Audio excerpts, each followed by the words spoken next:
I got home from a business trip and noticed my slippers were still wet. I asked Mary if we'd had anyone over. She froze for just a second, then laughed it off. Come on, you know I'm terrible with people. I just like quiet weekends at home. Isn't that what you always said you loved about me? That I'm so low maintenance? I gave her a vague smile and waited until she left to go shopping. Then I went through the apartment, room by room. Someone had used my razor. A pair of pajamas in the closet had been worn. But the kicker? The box of condoms in the nightstand was completely empty. 2 days, 12 condoms. Guy had stamina, I'll give him that. I swallowed my anger and pulled out my phone. Get me all the security footage from our building for the past 2 days. And keep it quiet. Next day at work, the footage was already in my inbox. I clicked it open and scrubbed through. Clear as day. Time stamped down to the second. Starting 3 days ago, some guy had been coming and going from my place. A lot. The last clip was from an hour before I got home. The elevator opened. He stepped out with his arm around Mary's waist. They stopped right outside our door and kissed. Long, slow, the kind of kiss where you can't tell where one person ends and the other begins. Mary's hand slipped inside his coat. I'd never seen her like that. So eager. So hungry. I knew exactly who he was. Dean Gilbert, Mary's new assistant. I'd seen his resume. 25, fresh back from some program overseas. 6'1", with the kind of face that gets you places. The video froze on him kissing her neck. I closed the window and leaned back. That's when someone knocked. 2 quick raps. Come in. The door opened, and there he was, Dean Gilbert, in a fitted light gray suit that showed off his height, every hair in place. His eyes had that cocky confidence you see in young guys mixed with something lazier, almost smug.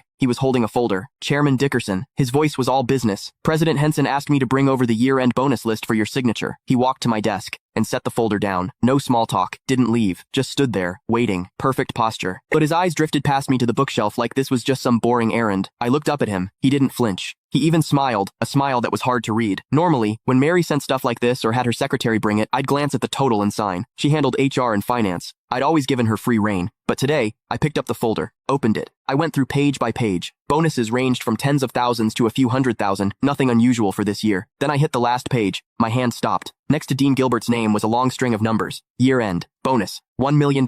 And in the notes, +1 company BMW, 730 Li, $1 million.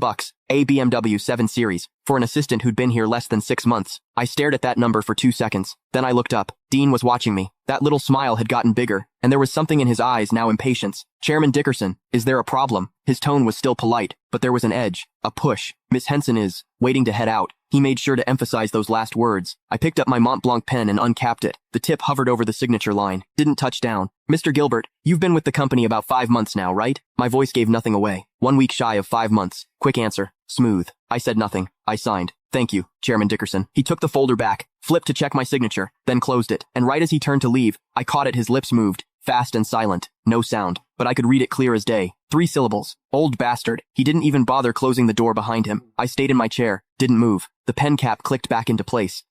Click the link in my bio to get the full story for free.